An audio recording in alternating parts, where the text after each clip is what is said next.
kids! গ্রামের এক ছোট্ট ছেলে, নাম তার রাফি। রাফি খুব দুষ্টু ছিল, কিন্তু তার একটা খারাপ অভ্যাস ছিল। সে প্রায়ই ছোট ছোট মিথ্যা বলতো।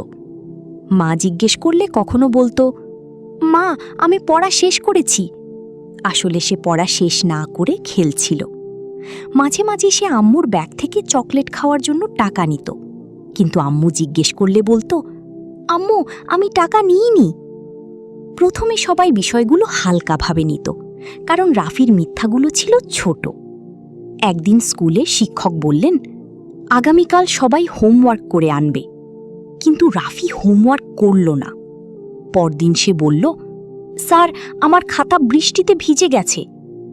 স্যার কিছু বললেন না, কিন্তু তিনি বুঝলেন রাফি মিথ্যা বলছে। দিন যেতে লাগল। রাফির মিথ্যা বলার অভ্যাস আরও বাড়তে লাগল।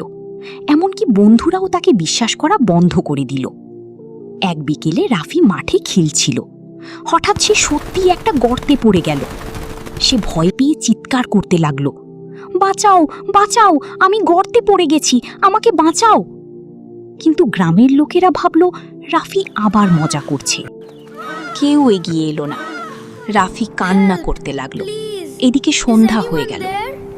অনেকক্ষণ পর এক বৃদ্ধ হুজুর সেখান দিয়ে যাচ্ছিলেন। তিনি রাফির কান্না শুনে কাছে এলেন। দেখলেন গর্তের মধ্যে একটা ছোট্ট ছেলে পড়ে আছে। তিনি তাকে গর্ত থেকে বের করলেন।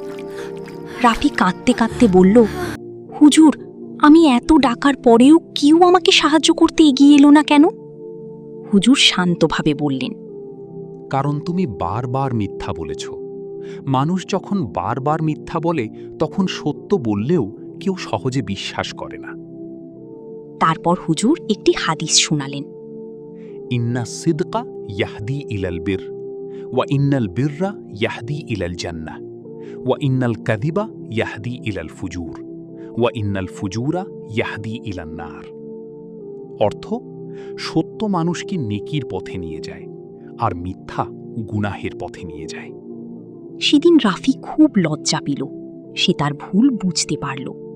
সে আল্লাহর কাছে তওবা করল এবং প্রতিজ্ঞা করল আর কখনো মিথ্যা বলবে না। এরপর থেকে রাফি সত্য কথা বলা শুরু করল। ধীরে ধীরে সবাই আবার তাকে বিশ্বাস করতে শুরু করল। গল্পের শিক্ষা, ছোট্ট মিথ্যাও একসময় বড় বিপদ ডেকে আনে। তাই সব সময় সত্য কথা বলতে হবে। আল্লাহ সত্যবাদীদের ভালোবাসেন।